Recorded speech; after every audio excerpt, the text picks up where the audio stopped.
Olá pessoal, a gente vai começar agora uma videoaula de revisão e de resumo também, tá certo? Como eu não vou pedir para que vocês venham marcar nada nas páginas do livro, com certeza essa aula vai ficar menor para que vocês possam acompanhar e fica menos enfadonho. Mas tem um detalhezinho que vocês têm que entender, tá certo? É, Essa aula, ela não necessariamente substitui a primeira, ela complementa. O ideal seria que você assistisse a outra aula, a maior, tá certo? E visse essa para tipo sanar alguma dúvida, porque ela fala de uma maneira mais simples e resumida. Mas dá sim para entender algumas coisas só por ela, só por essa última aula. Mas como eu disse, o ideal seria que você assistisse as duas. Se surgir dúvidas, não se envergonhem. Mandem mensagem no PV pelo WhatsApp. Ou, sei lá, procurem um líder da sala de vocês, formem um grupo de estudo, tá certo? Formulem as dúvidas, mandem para mim que eu posso fazer um vídeo especificamente só sobre as dúvidas de vocês, tá certo? Mas eu preciso que vocês mandem para mim. Pois bem, olha só, o assunto que a gente vai estudar, e valendo lembrar que esse assunto, pessoal, é PubMestre todo, até o fim de junho, tá bem? A busca da verdade, antiguidade e idade média. É o capítulo 9 do livro de vocês, tá certo? Página 104. A gente vai começar o seguinte. Primeira coisa que vocês têm que entender no tópico teoria do conhecimento. Pessoal, teoria do conhecimento é a disciplina filosófica que investiga as condições do saber verdadeiro. Para facilitar vocês no acompanhamento, tá certo? Para não precisar sequer olhar pelo livro, se vocês não quiserem, eu marquei aqui na minha tela para ficar mais simples para vocês, tá bem? Seguinte, olha só. Teoria do conhecimento é a disciplina filosófica que investiga as condições do saber verdadeiro. O que isso quer dizer? O que é o conhecimento? O que é o conhecimento verdadeiro? O homem consegue aprender de verdade? O homem consegue entender as leis universais que regem todo o cosmos? Isso é o que é a teoria do conhecimento, tá certo? Ela busca saber o que é o saber, o que é o conhecimento, como o homem alcança e assim por diante. De uma maneira bem resumida, é isso. Com relação aos filósofos, pessoal, tem no tópico 2, filosofia pré-socrática, vocês têm que entender o seguinte, nós temos as divisões na filosofia, da filosofia grega, tá certo? Filosofia pré-socrática, socrática, helenística, humanística e assim por diante. Mas não vou voltar para ela não. O que eu quero que vocês entendam é o seguinte, tá certo? Os filósofos pré-socráticos, eles vão ser os primeiros filósofos a surgirem. E eles vão ser responsáveis pela transição, tá certo? Pelo desligamento do mito e o surgimento da filosofia, ok? Só que aqui uma curiosidade. Essa etapa em que eu abandono o mito e utilizo a filosofia como razão e lógica, ela não vai ocorrer da noite para o dia e não vai ser um estalar de dedos. Vai ser um processo, tá certo? Então, durante essa fase da filosofia pré-socrática, nós ainda vamos ter muito a manutenção da religião, a manutenção dos mitos, só que eu já passo a tentar analisar esses mitos e essa religião sob uma ótica um pouco mais racional. Eu não abandono totalmente o mito, tá certo? Eu não abandono totalmente a razão e assim, a fé e assim por diante. Eu faço isso de uma forma lenta, ok? E aqui vale uma observação, pessoal. A primeira forma de tentar explicar o inexplicável, a primeira forma de responder os questionamentos que o homem tinha foi o mito, tá bem? O mito não pode ser considerado uma mentira. É uma forma de tentar entender a verdade. Se vocês forem pensar bem, há 2.000, 3.000, 5.000 anos atrás, onde nós não vamos ter a razão, a ciência e a lógica tão desenvolvida como nos dias de hoje, seria estranho a gente querer que as pessoas explicassem as coisas de uma maneira racional. Mas mesmo assim, elas tinham a vontade de explicar. Vocês estão entendendo? Eles não se sentiam bem em não conhecer. Então, a primeira forma de responder às questões que vão surgir nas cabeças deles, por que a morte, por que chove, porque escurece. As primeiras formas de tentar explicar isso são os mitos, ok? Só que com o passar do tempo os mitos começam a ser questionados e começam a ser substituídos gradativamente pela filosofia. Só que vem um detalhe, a filosofia ela não substitui, ela não destruiu o mito. Tanto é que nos dias de hoje a gente pode dizer que nós ainda utilizamos bastante mitos, né? Um exemplo bem simples disso é a constante presença, por exemplo, dos signos na cabeça de muita gente, né? Peixe, Sagitário e assim por diante, ok? Repetindo, filosofia pré-socrática vai ser responsável pela transição, pelo processo de desligamento da filosofia e do mito, ok? Não abandona totalmente, porque isso não vai ser uma ruptura da noite para o dia, vai ser um processo. Nós temos dois dos principais pensadores dessa época que se chamam Heráclito, tá certo? E Parmênides, também conhecido como pensamento eleática, tá certo? Heráclito, pessoal, ele vai procurar compreender a multiplicidade do real. Ele vai analisar a relação dos contrários, do constante devir.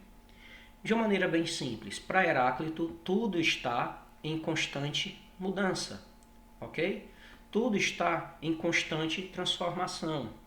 E normalmente essa transformação, essa mudança se dá para o seu contrário, ok? De maneira bem simples para que vocês possam entender. Isso já foi falado no ano passado. Uma frase de Heráclito: o mesmo homem não toma dois banhos, né, no mesmo rio, ok? Nunca nos banhamos duas vezes no mesmo rio. O que ele quer dizer com isso? Que quando o cara tomou o primeiro banho e ele saiu, ele mudou e a água daquele rio mudou. Então, quando ele vai tomar o segundo banho, ele não é a mesma pessoa e o rio não é o mesmo rio. Deu para entender? Repetindo, para Heráclito, tudo está em constante mudança, em constante transformação. E para o seu contrário, ok? Ou seja, o ser é múltiplo, justamente devido a essa relação de oposições. Eu era criança, fiquei adulto, vivo, morri, frio, calor, noite, dia e assim por diante. Deu para entender, ok? Parmênides é um outro pensador pré-socrático, só que ele vai questionar e ele não vai aceitar. Na verdade, ele vai considerar absurdo esse pensamento de Heráclito de que as coisas estão em constante mudança para o seu contrário. Para Parmênides, tá certo, pessoal? O ser, as coisas são imutáveis, eternas, elas sempre permanecem. O ser é único, imutável, infinito, imóvel, como está aqui marcadozinho. Só que aí você pode me dizer o seguinte: Lindenberg, mas se você for olhar, nós éramos crianças e ficamos adultos. Não é o contrário, não? Eu plantei uma semente, nasceu uma árvore. Não é o contrário, não? Não tem uma mudança aqui? Aí é que está uma curiosidade. Parmênides, para poder facilitar sua teoria, ele vai dizer o seguinte: ele vai separar o mundo em mundo sensível e mundo inteligível, como está marcado aqui para vocês. O mundo sensível, pessoal, é o mundo das ilusões, das sensações. Nós somos enganados pelas nossas sensações. O mundo inteligível é o mundo verdadeiro, é aquele mundo das ideias. Segundo eles, ele divide isso aqui para quê? Imagina o seguinte: uma criança se torna adulto, ok? Se a gente for pensar assim, Heráclito tem razão, não tem? Uma criança mudou para um adulto. Só que segundo Parmênides não é bem isso não. O mundo sensível nos faz ter a ilusão de que a criança mudou. Mas na verdade, se a gente for pensar pelo mundo inteligível, a criança não mudou, ela sempre foi um adulto. Só que ela foi um adulto que estava esperando a chance de ser adulto, entendeu? Se eu planto uma semente, ela não se transforma em uma árvore, porque a árvore sempre esteve dentro da semente. Traduzindo, para Parmênides, as coisas realmente, de verdade, elas não mudam. Nós que temos a falsa noção, nós que temos a ilusão que elas estão mudando. Ok? Traduzindo, para Parmênides existe uma diferença entre ser e pensar. Nessa questão da busca pela verdade, pessoal, quando nós falamos desse assunto, vem na cabeça justamente os sofistas. Por quê? Os sofistas, eles vão questionar que não existe uma verdade absoluta, não existe uma verdade universal. O que existe são pontos de vista. E, no máximo, se existir essa verdade universal, o ser humano é incapaz de alcançar ela, o ser humano é incapaz de conhecer. Então, o que é que nos resta? Nos resta tão somente, tá certo? Convencer o outro. Traduzindo de uma maneira mais simples para vocês entenderem. Para os sofistas não existe verdade, o que existe é opinião, pontos de vista. Mas aí você vai me perguntar, se duas pessoas vão conversar, se cada um acha que está certo, nunca vão sair dali, não é? Aí entra outra coisa dos sofistas. Entra a retórica e a oratória.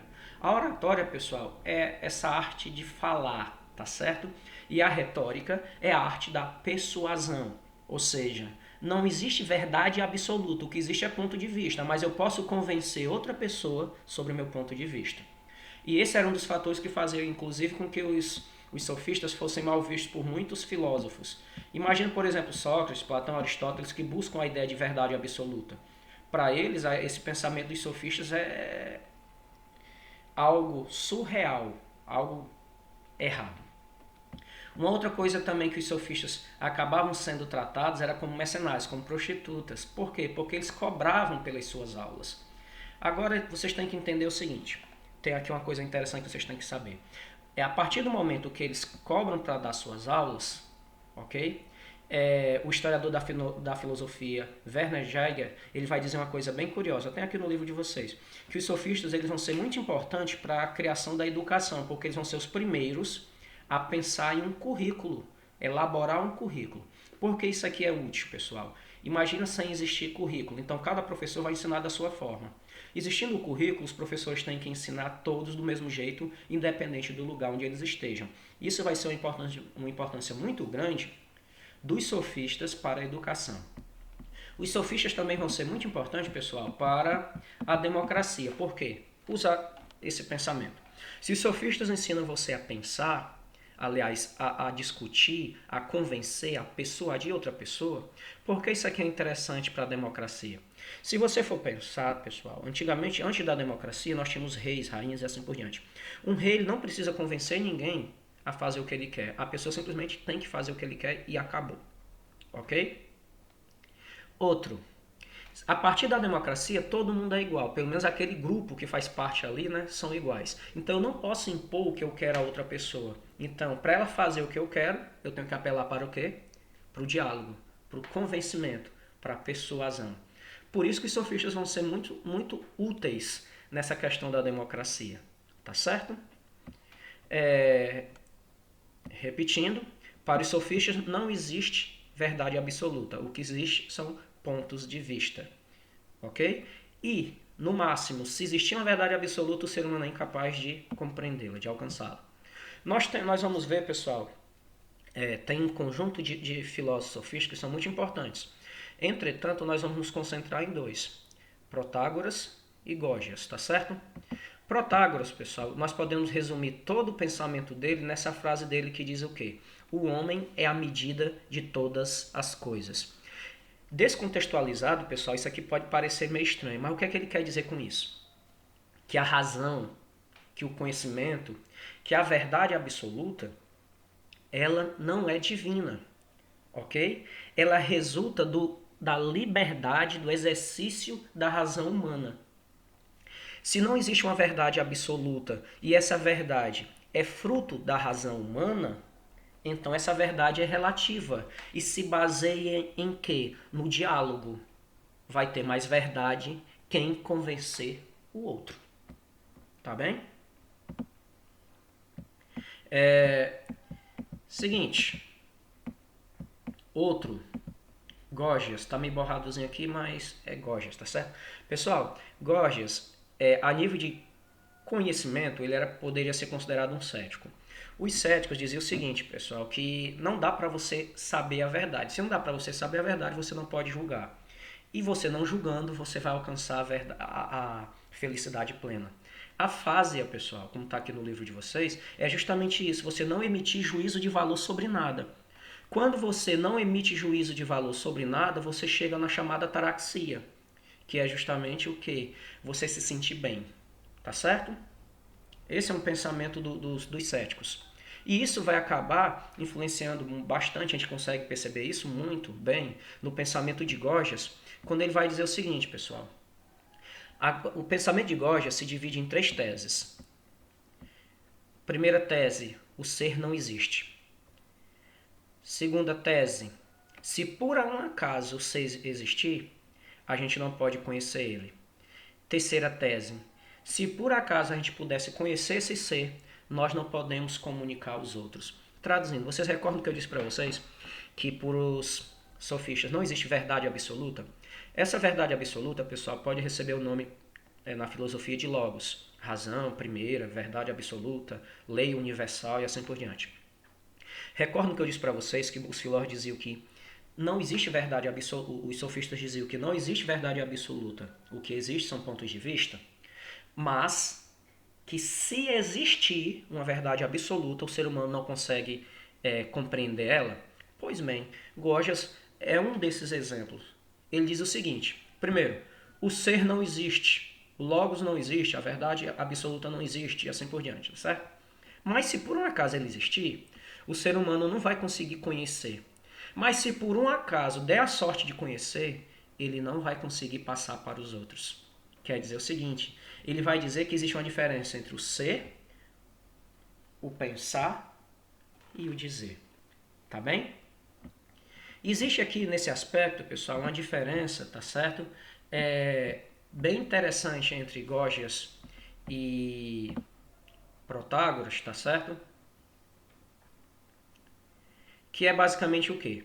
Os dois vão defender, pessoal, a conversação, o diálogo, tá certo? A única diferença, os dois vão defender a retórica, tá bem? A arte da persuasão. A única diferença aqui, Protágoras vai dizer o seguinte, que convence, vence, e vai ter mais verdade quem convenceu o outro usando a razão. Já Gorgias vai dizer que vence o outro e vai ter mais verdade, pode dizer assim, quem apelar para emoção, tá bem? Protágoras vence a razão, Gorgias vence a emoção. Continuando nesse assunto, nós temos que falar, obviamente, de Sócrates, tá certo? Sócrates, pessoal, ele vai dizer o seguinte, que existe uma diferença entre a essência de algo, ou seja, o conceito de algo, aquilo que faz daquilo aquilo, e os sentidos e as opiniões, a doxa. Quer dizer que ele vai pensar bem diferente do que os sofistas vão dizer. Para Sócrates, existe sim uma verdade absoluta. E o ser humano pode alcançar essa verdade absoluta a partir do momento que ele se afasta de suas meras opiniões e deixa de ser enganado pelos sentidos. O método de Sócrates, pessoal, se concentra em 2 etapas, o método socrático. Ironia e maiêutica. A dialética socrática se resume nisso. Dialética, pessoal, pode dizer assim, que é o processo de construção do conhecimento, tá certo? Ironia é quando ele começa, é a fase destrutiva, em que ele começa a perguntar por quê, até a pessoa descobrir que ela não sabe de nada, até a pessoa perceber e reconhecer sua própria ignorância. A maiêutica, nós podemos dizer que é a fase construtiva, ok? Sócrates dizia que como a mãe dele era uma parteira e fazia as pessoas nascerem, Sócrates também era uma espécie de parteiro, fazendo com que as pessoas nascessem de novo, abandonando sua ignorância e buscando o conhecimento real. Ironia é o porquê para desconstruir os conceitos das pessoas e a pessoa perceber que ela é uma ignorante. Maiêutica, quando ela percebe que ela é uma ignorante, ela busca o conhecimento verdadeiro, tá bem? Mas tem um detalhezinho, nem sempre esse método socrático funcionava, porque às vezes quando ele começava a perguntar, a pessoa ia embora. Nesses casos, nós chamamos de diálogos aporéticos. Diálogos aporéticos é justamente quando não dá a continuação do diálogo, tá certo? Não importa o motivo. O diálogo simplesmente não avança, a discussão não avança. Como eu já falei para vocês, pessoal, Sócrates ele vai se preocupar com a ideia de conceito, de verdade absoluta, de essência. O que é o conceito para Sócrates? Conceito é a verdade absoluta, é a essência de algo. Tá bem? Agora nós vamos falar sobre Platão e o mundo das ideias. Pessoal, o pensamento de Platão está bastante resumido na alegoria ou mito da caverna, que eu vou postar um videozinho para vocês.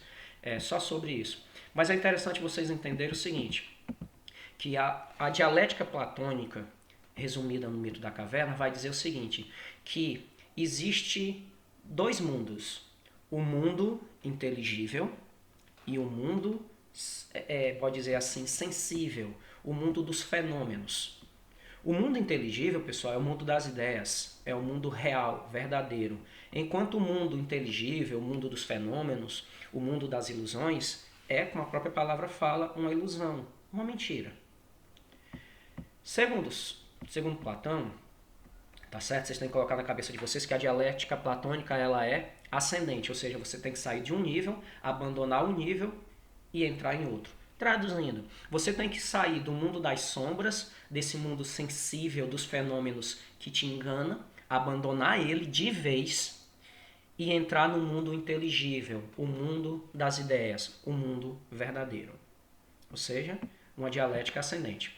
É interessante também vocês entenderem que para Platão existe a chamada teoria da participação. O que é essa teoria da participação? O mundo sensível, tá certo? Só existe na medida em que participa do mundo das ideias. Traduzindo, o mundo das ideias, o mundo inteligível, ele é o real, ele é o verdadeiro. E o mundo sensível existe, sim, mas ele existe como uma sombra do mundo inteligível, ok? Essa é a teoria da participação. O mundo sensível existe, o mundo dos fenômenos existe, esse mundo de ilusão existe, mas existe como uma sombra do mundo real, verdadeiro, das ideias, o inteligível. Tá bem? Esse pensamento vai ser criticado por Aristóteles, que a gente vai entrar agora.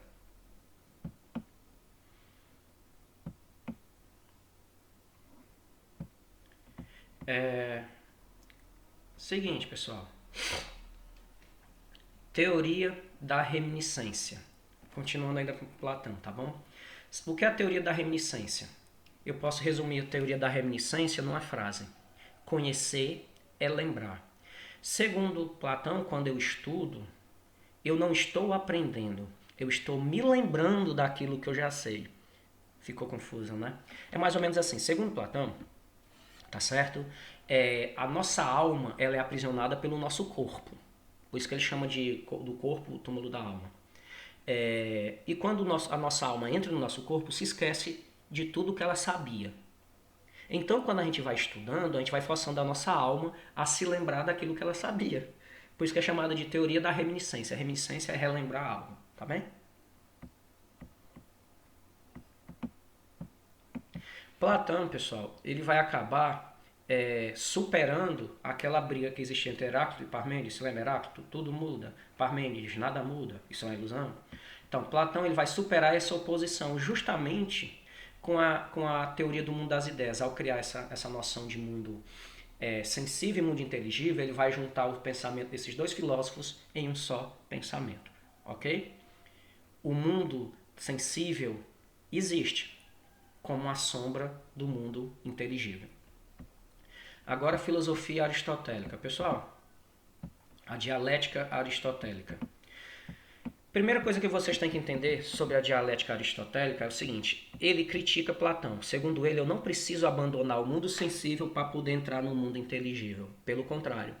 Segundo Aristóteles, eu só consigo entrar no mundo inteligível, no mundo das ideias, a partir do mundo sensível. Traduzindo, enquanto Platão fala que eu tenho que abandonar o mundo das ideias, é sensível, para ir para o mundo das ideias, Aristóteles diz que um complementa o outro.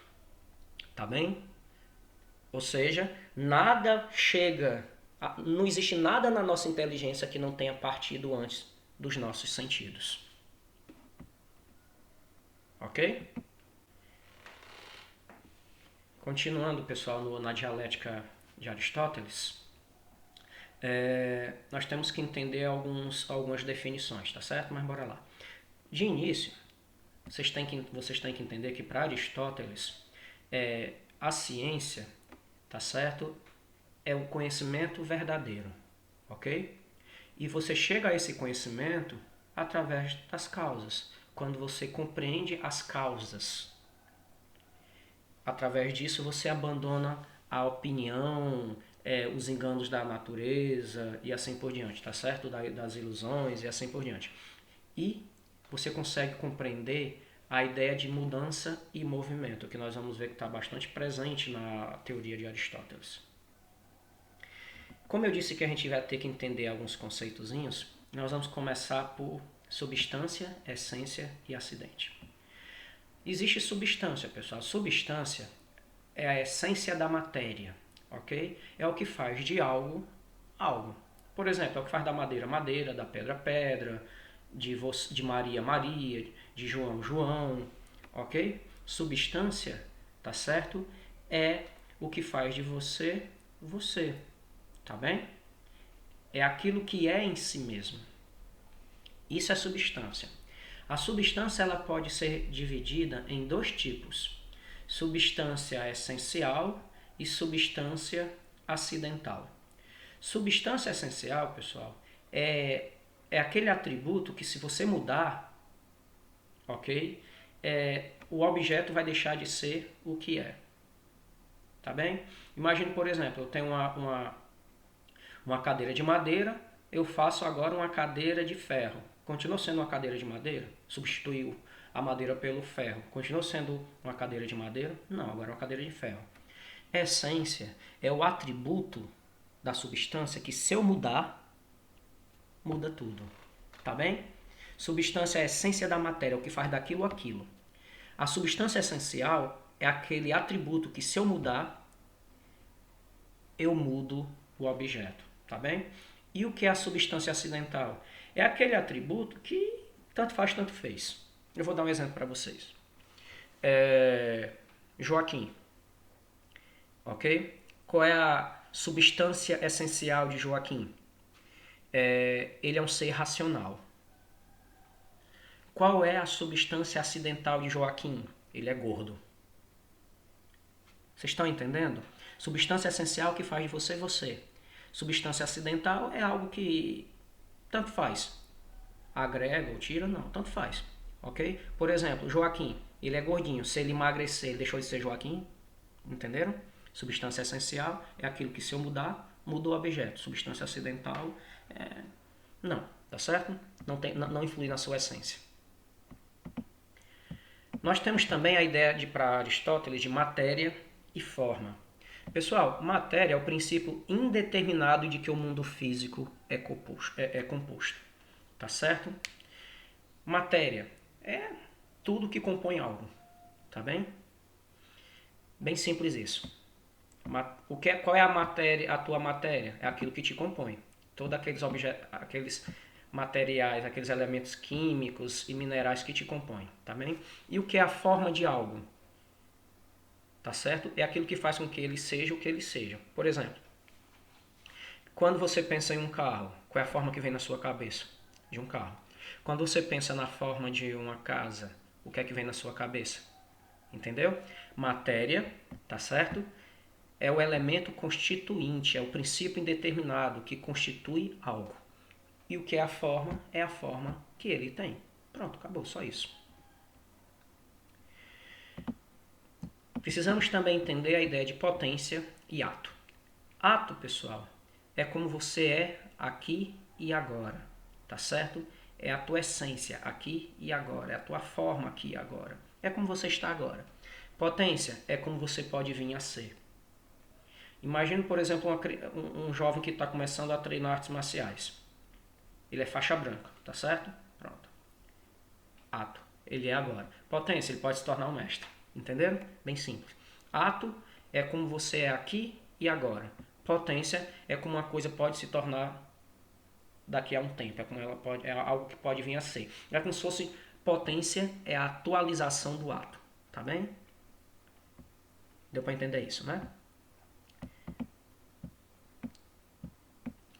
Outra coisinha que você tem que entender, pessoal, é a chamada teoria das quatro causas de Aristóteles, ou o princípio da causalidade. O que ele quer dizer com esse princípio da causalidade? Quer dizer o seguinte, que algo, tá certo, só é devido a algo que lhe criou. Traduzindo de uma maneira bem simples, ok? O movimento só ocorre porque esse movimento foi influenciado por outro movimento, que foi influenciado por outro movimento e assim por diante. Esse é o princípio da causalidade. Uma coisa é causa da outra. Tá bem? Basicamente isso. Por que esse princípio da causalidade também é chamado de quatro causas, teoria das quatro causas? Porque nós temos as quatro coisas que geram esse movimento, tá bem? Que é a causa material, causa eficiente, causa formal e causa final. Causa material é daquilo que algo é feito. Causa eficiente é quem criou aquilo. Causa formal é a forma que tem. E causa final, para que serve. Exemplo, bora lá. Uma casa. Qual é a causa material daquela casa? Cimento, areia, brita, pedra e assim por diante.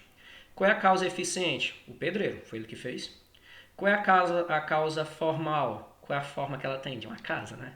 E qual é a causa final? Para que ela vai servir? Para eu morar, para eu alugar e assim por diante. Entenderam? Essa é a teoria das quatro causas. Causa material, do que é feito. Causa eficiente, quem fez. Causa formal, qual é a forma que tem. Causa final, para que serve. Ok? Segundo Aristóteles, é essas causas que explicam o constante movimento.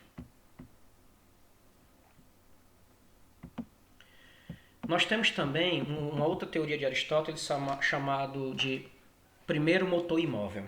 Seguinte, a teoria, tá certo, de Aristóteles, ela é uma teoria contingencial, o que significa que algo produz outra coisa. Por exemplo, você foi produzido por seu pai. Uma comparação bem besta, mas bora lá. Você foi produzido por seu pai foi produzido pelo seu avô foi produzido pelo seu bisavô e assim por diante. Ok? Uma coisa produz outra. Isso é a teoria de Aristóteles, tá certo? Esse constante movimento contingencial. Uma coisa é causa de outra. Entretanto, pessoal, se você for fazer o caminho contrário, o que foi causa disso? O que foi causa disso? O que foi causa disso? Você vai ficar numa sequência infinita de causas. Então, para isso, é preciso admitir que uma coisa surgiu, tá certo? E causou todo o resto, mas não foi causada por nada. Ficou confuso? Repetindo. Se você continuar na procura da origem de tudo, você vai morrer e não vai chegar. Então eu tenho que supor que existe alguma coisa que é infinita, que sempre existiu, e essa coisa criou as outras coisas. De quem nós estamos falando, o princípio e o fim, o alfa e o ômega, Deus, tá certo? Ou seja, Deus não foi criado, mas criou tudo. Ele é a causa da existência de tudo, mas nada o criou. Por isso que fala que Deus é o primeiro motor imóvel, tá certo? Porque ele criou tudo, mas não foi criado por nada, tá bem? Nesse caso, pessoal, vocês têm que levar em conta o seguinte. Por que essa ideia de primeiro motor imóvel? Porque ele move tudo, mas não é movido por nada. Ele foi a causa de tudo, ele contingenciou tudo, ele influenciou tudo, mas não é influenciado por nada, tá bem?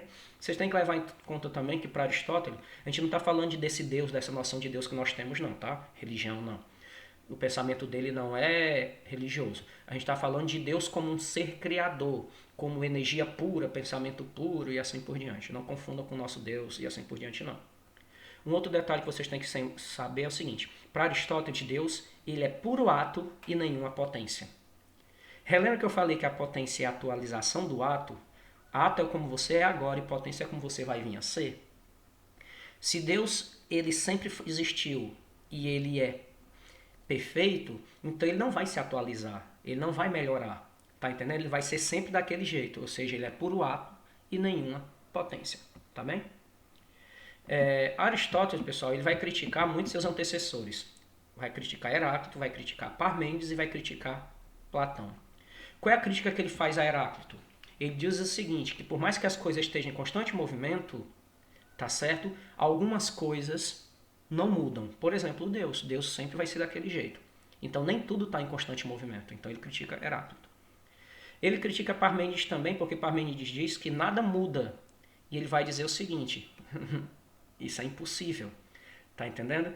Tudo está em constante transformação, indo do mundo sensível para o mundo inteligível. Ele vai criticar também, pessoal, as ideias de Platão. Relembra que Platão disse o seguinte, você tem que abandonar o mundo sensível para só assim entrar no mundo inteligível, Aristóteles vai dizer o contrário, que o mundo inteligível e o mundo sensível, eles se complementam. Você não pode abandonar um para ir para o outro. Você tem que usar um para ir para o outro, tá bem? Então, bem pertinho de terminar.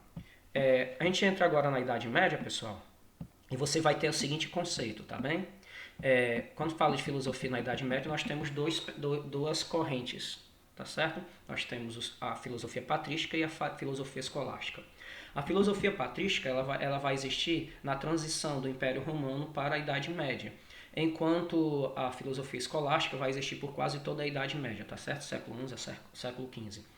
Principal diferença entre eles: a filosofia patrística vai se utilizar bastante do pensamento de Platão, enquanto a filosofia escolástica vai se utilizar dos pensamentos de Aristóteles. Tá certo? A filosofia patrística tem esse nome, pessoal, porque ela vem dos padres, dos pais da igreja. Ela vai ser responsável pela criação dos dogmas e assim por diante. Enquanto a filosofia escolástica vai ter esse nome, escolástica, porque ela vai se desenvolver muito nas escolas, nas universidades e assim por diante. Tá bem? A filosofia, pessoal, patrística vai criar uma chamada teoria da iluminação. O que é essa teoria da iluminação? Bem resumindo, o ser humano ele só é capaz de conhecer a verdade universal, se essa verdade universal for revelada por Deus. Ou seja, o ser humano por si só não é capaz de fazer nada. Deus que vai iluminar a razão do homem para que ele possa entender as coisas. Bem resumido, isso. Para terminar, tá certo? Vocês têm que entender o seguinte, assim, pessoal, Platão, a filosofia patrística, você vai ter a personificação na figura de Santo Agostinho, utilizando o pensamento de Platão. Já a filosofia escolástica vai utilizar o pensamento de Aristóteles e vai ter como principal pensador São Tomás de Aquino. Tanto é que a filosofia escolástica também é chamada de aristotélica tomista, ok? Porque vai utilizar muito do pensamento de Aristóteles. Um bom exemplo disso, sim, pessoal, eles vão ter algumas coisas em comum, que é o quê? Tanto a filosofia patrística como a escolástica vão buscar fazer uma relação entre razão e fé. Mas valendo lembrar que a fé sempre vai ser superior à razão. A razão, no máximo, vai servir para fortalecer a fé. Tá bem? Aristóteles vai criar umas ideias chamadas, as ideias, né, das provas da existência de Deus, que é chamada de as 5 vias, que ele vai utilizar o pensamento de Aristóteles, que é o movimento, que vai dizer o seguinte, que tudo está em constante mudança, tá certo? Tudo está em constante mudança. Tudo é causado por alguma coisa, mas se a gente for fazer isso até o final, isso a gente vai enlouquecer. Então a gente tem que supor que um ser sempre existiu e está criando tudo. Esse é o pensamento do movimento de São Tomás. Causa eficiente. Um ser é causa do outro, ok? Mas se a gente for seguir, isso é um processo infinito, então nós temos que supor que um ser é causa de tudo, mas não é causado por nada. Deus. Contingência e necessidade. Um ser influencia o outro, ok? Nesse pensamento você tem que entender que um é necessário e o outro é contingente. Traduzindo, se a gente voltar também para a origem dos pensamentos, vai ter um ser que causou tudo e não foi causado por nada. Também nós vamos ter a teoria dos graus de perfeição, que ele vai dizer que tudo tem graus diferentes de perfeição. E essas qualidades, tá certo, que podem ser comparadas, podem no máximo nos levar a compreender que nós, como seres imperfeitos, somos imperfeitos sim, mas fomos criados por algo que é perfeito. E outro, que se existe, tá certo, uma ordem natural, essa ordem natural não surgiu do caos. Não surgiu por um acaso. Se existem leis na natureza, essas leis foram criadas por um ser maior. Essa é a chamada causa final. Pessoal, de uma maneira busquei resumir o máximo possível, tanto é que o vídeo anterior tinha 1h30, esse ficou bem menor, correto? Se tiverem dúvidas, por favor, entre em contato comigo no PV. Se tiverem dúvidas, entre em contato, não tenham vergonha, só vou poder ajudar vocês se eu souber que vocês estão precisando de ajuda, ok? Obrigadinho.